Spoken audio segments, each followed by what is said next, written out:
आज जानेंगे झारखंड की बड़ी खबरों को सिर्फ 10 मिनट में। आज 26 नवंबर दिन मंगलवार, हिंदी तिथि भादो महीना का एकादशी। तो चलिए शुरुआत करते हैं अपनी पहली और महत्वपूर्ण खबरों से। अगर अभी तक आपने चैनल को सब्सक्राइब नहीं किया है तो कर लीजिए, क्योंकि आपको हर सुबह झारखंड से जुड़ी हर छोटी बड़ी खबरों का जानकारी मिलेगा। पीएम मोदी को भी निमंत्रण, हेमंत सोरेन के शपथ ग्रहण में कौन कौन होगा शामिल, पूरी लिस्ट जानिए। झारखंड चुनाव में इंडिया गठबंधन को अप्रत्याशित जीत मिली। 56 सीटें उसके खाते में गई। इस जीत के बाद अब 28 नवंबर को हेमंत सोरेन एक बार फिर सीएम पद की शपथ ग्रहण करेंगे। इंडिया गठबंधन का हर बड़ा नेता इस समारोह में शामिल होने जा रहा है। माना यह भी जा रहा है कि इसके जरिए विपक्षी एकजुटता का भी दिखाई देगा। बड़ी बात यह है कि हेमंत सोरेन प्रधानमंत्री नरेंद्र मोदी को भी शपथ ग्रहण समारोह में बुलाना चाहते हैं। ऐसी खबर है कि जेएमएम प्रमुख ने पीएम मोदी से मिलने का वक्त भी मांगा और दिल्ली आकर वे खुद न्योता देना चाहते हैं। इसके अलावा बताया यह भी जा रहा है कि राहुल गांधी, सोनिया गांधी मिलकर निमंत्रण देंगे। इसके ऊपर बंगाल की मुख्यमंत्री ममता बनर्जी को भी फोन पहले से ही आमंत्रण दे दिया गया है। हैरानी की बात यह है कि ममता बनर्जी उस कार्यक्रम में शामिल हो सके, इसलिए शपथ ग्रहण का समय दोपहर 3 बजे का रखा गया है। ममता बनर्जी के अलावा बिहार से तेजस्वी यादव, यूपी से अखिलेश यादव को भी न्योता जा सकता है। अब जानकर मानते हैं कि इंडिया गठबंधन के लिए झारखंड जीत किसी संजीवनी बूटी से कम नहीं है। जामताड़ा में कांग्रेस कार्यकर्ताओं ने सीता सोरेन की बेटियों से किया दुर्व्यवहार, भड़की मां ने दी चेतावनी। 25 नवंबर झारखंड में जामताड़ा विधानसभा सीट पर भारतीय जनता पार्टी की प्रत्याशी रही सीता सोरेन की हार के बाद कांग्रेस समर्थकों ने उनकी बेटी की बुरी तरह से हुटिंग की। इस घटनाक्रम का एक वीडियो सोशल मीडिया पर वायरल हो रहा है। इस वीडियो से न सिर्फ सीता सोरेन आहत है, बल्कि कई लोग इसकी भर्त्सना कर रहे हैं। बताया यह भी जा रहा है कि सीता सोरेन की 3 बेटियां जयश्री, राजश्री और विजयश्री सोरेन चुनाव नतीजे घोषित होने के बाद जामताड़ा में अपनी गाड़ी की ओर जा रही थी। तब कांग्रेस समर्थकों ने शोर मचाते हुए उन्हें घेरने की कोशिश की। सुरक्षा कर्मियों ने उन्हें भीड़ के सुरक्षित से निकाल लिया, लेकिन सीता सोरेन ने इस घटनाक्रम का वीडियो शेयर करते हुए सोशल मीडिया प्लेटफॉर्म एक्स पर लिखती है कि जमीन पर जनता के लिए लड़ाई लड़ना आसान नहीं होता।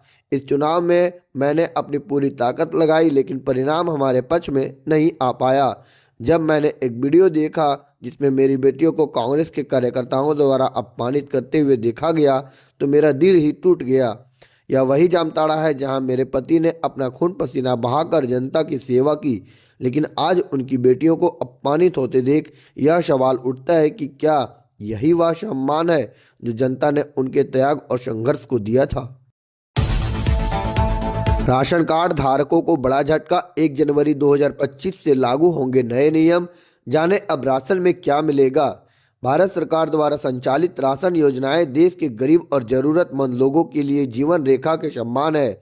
नेशनल फूड सिक्योरिटी एक्ट के तहत राशन कार्ड धारकों को कम दर पर अनाज उपलब्ध कराया जाता है, लेकिन अब सरकार ने राशन कार्ड पर मिलने वाले राशन की मात्रा और नियमों में बदलाव कर दिया, जो 1 जनवरी 2025 से लागू होने जा रहा है। राशन की मात्रा में बदलाव। राशन कार्ड पर पहले जहां 1 यूनिट में 3 किलो चावल और 2 किलो गेहूं दिया जाता था, अब इसे बदलकर 2 किलो गेहूं और 2.5 किलो चावल कर दिया गया। इसका मतलब यह है कि चावल की मात्रा में आधा किलो की कटौती हुई, जबकि गेहूं की मात्रा आधा किलो बढ़ाई गई। अंत्योदय राशन कार्ड धारकों को मिलने वाले राशन में भी संशोधन किया गया। पहले उन्हें 14 किलो गेहूं और 21 किलो चावल मिलता था, लेकिन अब यह बदलकर 18 किलो चावल और 17 किलो गेहूं कर दिया गया है।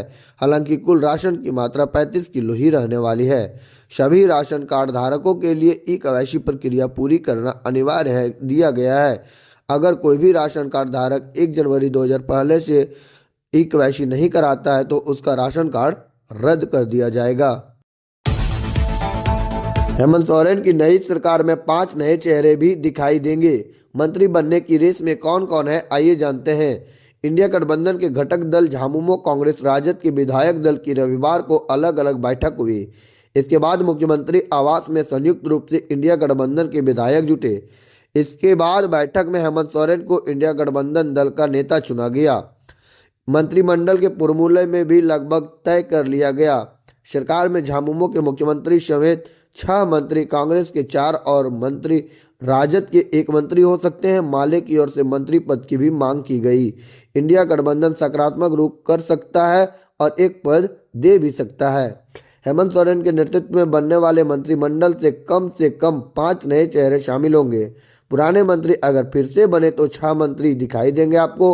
और झामुमो कोटे से दीपक बिरुआ, हफीजुल हसन, रामदास सोरेन फिर से मंत्री बन सकते हैं। महिला कोटा से लुइस मरांडिया, सविता महतो में से एक का मंत्री बनना तय माना जा रहा है। पिछली सरकार में सामान्य कोटे से मिथिलेश ठाकुर पलामू प्रमंडल से जीते गए थे। ऐसे में इस बार प्रमंडल से नवनिर्वाचित विधायक आनंद प्रताप देव के मंत्री बनने के कयास भी लगाए जा रहे हैं। इसके अलावा रविंद्रनाथ महतो, मथुरा महतो, उमाकांत रजक, भूषण तिर्की भी रेस में है। राजद से सुरेश पासवान, संजय प्रसाद यादव और संजय कुमार सिंह से कोई एक मंत्री बन सकते हैं। हालांकि राजद ने सुरेश पासवान को विधायक दल का नेता बना दिया। ऐसे में उनके मंत्री बनने की संभावना ज़्यादा जताई जा रही है। वहीं माले की बात करें तो मंत्री पद मिलने पर अरूप चटर्जी मंत्री बन सकते हैं। लुलू महतो के संसदीय क्षेत्र धनबाद में भाजपा को बड़ा झटका, 6 में से 2 सीट पर ही मिली जीत। झारखंड विधानसभा चुनाव में धनबाद संसदीय क्षेत्र में भारतीय जनता पार्टी को बड़ा झटका लगा। यहां की 6 विधानसभा सीटों में भाजपा को केवल 2 पर ही जीत मिल पाई। बाकी 4 सीटें महागठबंधन ले गई। धनबाद लोकसभा क्षेत्र में धनबाद, झरिया, सिंदरी, निरसा के अलावा बोकारो जिले के बोकारो और चंदन कियारी विधानसभा क्षेत्र आते हैं। वर्ष 2019 के चुनाव में भाजपा ने धनबाद, सिंदरी, निरसा, बोकारो और चंदन कियारी विधानसभा क्षेत्र पर कब्जा जमाया था और कांग्रेस को सिर्फ झरिया सीट पर सफलता मिली थी। इस बार यानी 2024 में उल्टा हो गया। झारखंड विधानसभा चुनाव में भाजपा केवल धनबाद, झरिया सीट पर ही जीत पाई। महागठबंधन ने सिंदरी, निरसा, बोकारो और चंदन कियारी विधानसभा क्षेत्र पर कब्जा जमा लिया। निरसा और सिंदरी सीट पर भाकपा माले विजयी रही। कांग्रेस ने बोकारो तथा झामुमो ने चंदन कियारी में जीत हासिल कर भाजपा को मात दे दिया। भाजपा प्रत्याशियों के लिए प्रचार करने के लिए इस क्षेत्र में बड़े बड़े स्टार प्रचारक भी पहुंचे थे, जैसे प्रधानमंत्री खुद नरेंद्र मोदी। चंदन कियारी में चुनावी सभा को संबोधित किया। केंद्रीय गृह मंत्री अमित शाह, राजनाथ सिंह, भाजपा के राष्ट्रीय अध्यक्ष जेपी नड्डा, यूपी के सीएम योगी आदित्यनाथ, केंद्रीय कृषि मंत्री शिवराज सिंह चौहान, असम के सीएम हेमंत बिश्व शर्मा, प्रदेश बाबूलाल मरांडी यहां प्रचार करने आए थे। कल्पना सोरेन को झारखंड का मुख्यमंत्री बनाने की मांग, जाने क्या बोले बहादुर उरांव। झारखंड मुक्ति मोर्चा की नेता और गांडे की विधायक कल्पना सोरेन को मुख्यमंत्री बनाने की मांग उठी। प्रदेश के एक पूर्व विधायक ने कहा कि झामुमो महिलाओं को सही मायने में सम्मान देना चाहता है तो कल्पना सोरेन को झारखंड का मुख्यमंत्री बनाया जाना चाहिए। झारखंड आंदोलनकारी और पूर्व विधायक बहादुर उरांव ने कहा कि झारखंड में मैया सम्मान योजना लागू करके Indian national development exclusive alliance ने महिला सशक्तिकरण को बढ़ावा दिया है। यदि कल्पना सोरेन विधायक दल का नेता चुनी जाती है तो झारखंड की पहली महिला मुख्यमंत्री बनने का गौरव भी उनको मिलेगा। बहादुर उरांव ने यह भी कहा कि झारखंड में महिलाओं के पर तरह तरह के अपराध हो रहे हैं, उन पर अत्याचार हो रहे हैं, उनका बलात्कार हो रहा है, उन्हें तरह तरह के शोषण का शिकार होना पड़ रहा है।